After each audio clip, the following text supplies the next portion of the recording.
सदी के भारत का वर्णन कुछ इस प्रकार है। दो तरफ समुद्र, एक तरफ हिमालय, चौथी ओर स्वयं वीर प्रतिहार थे। हर बार युद्ध में अरबों को हराया, प्रतिहार ऐसे प्रहार थे।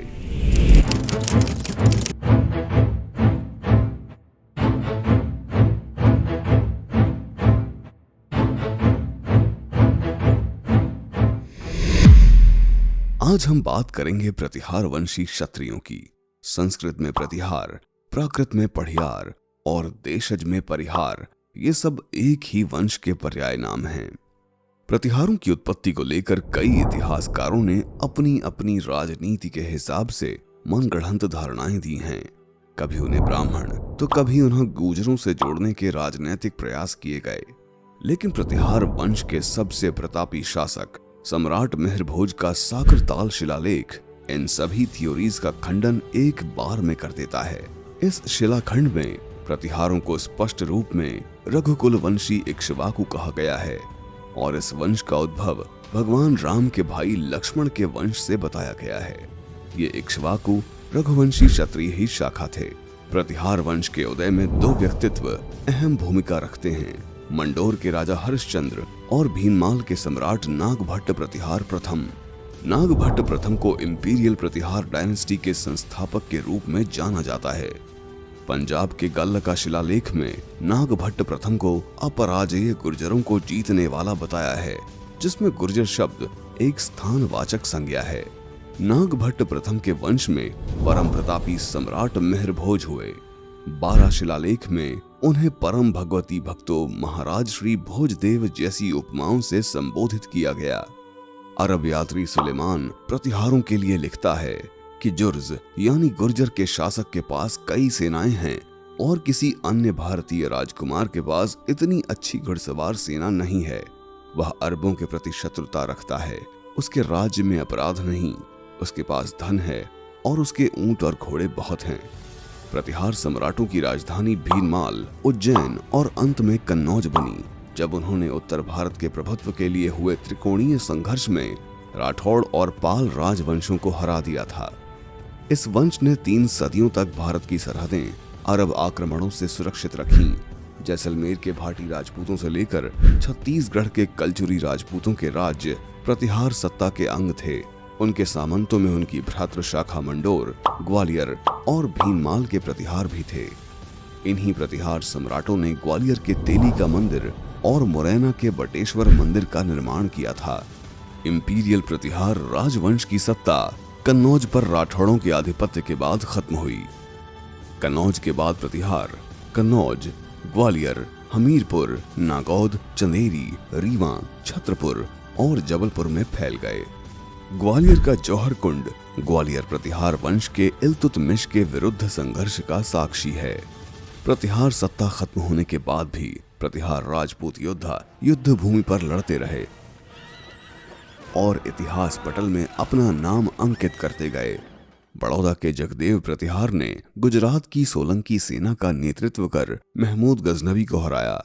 बेलासर के बेलाजी प्रतिहार ने राव बीका राठौड़ की बीकानेर विजय में योगदान दिया। चंदेरी के मेदिनी राय प्रतिहार महाराणा सांगा के सेनापति थे, जिन्होंने महाराणा की ओर से महमूद खिलजी और बाबर से युद्ध किया।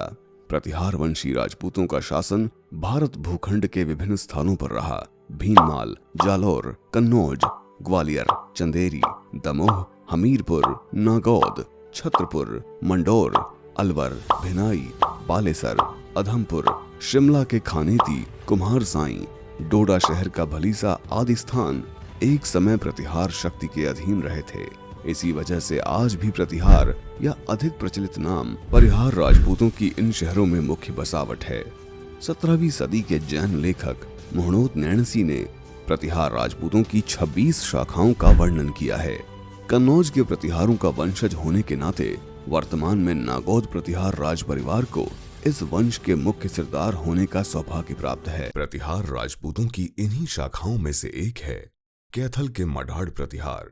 इतिहासकार एहसान रजा खान तारीखी शाही का हवाला देते हुए 1529 में मोहन सिंह मढ़ाड़ के नेतृत्व में मुगल सेनापति अली कुली हमदनी पर हुई मढ़ाड़ राजपूतों की जीत का उल्लेख करते हैं। 2023 में कैथल में सम्राट मिहिर भोज प्रतिहार की क्षत्रिय पहचान से खिलवाड़ के विरुद्ध इन्हीं मढ़ाड़ राजपूतों ने धरना प्रदर्शन किया और भाजपा मंत्री कंवरपाल गुर्जर के आदेश पर पुलिस द्वारा किए गए लाठीचार्ज का भी सामना किया। इसी तरह 16वीं सदी में नरवर से जो प्रतिहार बलिया और सिवान में जाकर बसे, ये नरौनी प्रतिहार कहलाए। जो अवध में बसे वे अपने पूर्वज कल्हण प्रतिहार के नाम पर कलहंस कहलाए। जालौन के उरई में माहिल तालाब है, जिसका निर्माण 12वीं सदी में उरई के नरेश माहिल प्रतिहार ने करवाया था। यही माहिल प्रतिहार आल्हा और ऊदल मुनाफर के मामा भी थे। इसी तरह हिमाचल के कांगड़ा, ऊना और बिलासपुर में प्रतिहारों की शाखा रहती है, जो तक्षक नाग को अपना आराध्य मानते हैं और ताखी परिहार कहलाते हैं। मंडौर के प्रतिहारों ने भी हमारी विरासत हमारा गौरव अभियान का शुभारंभ किया है। कुछ समय पूर्व सम्राट मिहिर भोज के वंशज और वर्तमान प्रतिहार वंश के सिरदार अरुणोदय सिंह परिहार द्वारा प्रधानमंत्री मोदी को उनके पूर्वज मिहिर भोज के इतिहास विकृतीकरण के विरोध में लिखा गया पत्र चर्चा का विषय रहा था। मिहिर भोज प्रतिहार के इतिहास पर हो रहे निरर्थक विवाद का एक कारण ब्रिटिश काल में प्रतिहार क्षत्रियों का इतिहास गुर्जर जाति से जोड़ने का षड्यंत्र रहा है, जिसका विरोध अनेक भारतीय इतिहासकारों ने पुरजोर तौर पर किया। उदाहरण के तौर पर प्रोफेसर शांता रानी शर्मा का इंडियन हिस्ट्री कांग्रेस में पब्लिश हुआ यह पेपर संपूर्ण प्रतिहार वंश को गुर्जर प्रतिहार लिखने का बेमेल योग खूब प्रसारित हुआ, जबकि कन्नौज के प्रतिहारों ने कभी स्वयं को गुर्जर प्रतिहार शब्द युग्म से संबोधित ही नहीं किया है। गुर्जर प्रतिहार वास्तव में सिर्फ अलवर क्षेत्र में उस समय शासन कर रही प्रतिहार वंश की एक शाखा का नाम है, जिसे आर्कियोलॉजिस्ट एफ कीलहॉर्न ने अलवर के बड़गुजर राजपूत वंश के रूप में चिन्हित किया है, जहां गुर्जर प्रतिहार शब्द का अर्थ है गुर्जर देश का प्रतिहार। अलवर के 10वीं शताब्दी के शासक मथन देव बड़गुजर ने राजौरगढ़ में नीलकंठ महादेव मंदिर का निर्माण करवाया था। वहीं अंकित शिलालेख में उन्होंने स्वयं को गुर्जर प्रतिहार वंश से उल्लेखित किया है। यहाँ गुर्जर शब्द स्पष्ट रूप से स्थानवाचक शब्द है, जैसा गुर्जर ब्राह्मण, गुर्जर जैन, गुर्जर सुथार आदि में प्रयोग होता है। इस शब्द का पशुपालक गुर्जर समुदाय से कोई संबंध नहीं है। ये दुखद है कि हिंदुत्ववादी सरकार और liberal civil society vote bank की राजनीति के चलते एक जीवित वंश का इतिहास जबरन और फर्जी तरीके से एक अन्य जाति से जोड़ रही है, जिसका उस वंश से कोई संबंध नहीं।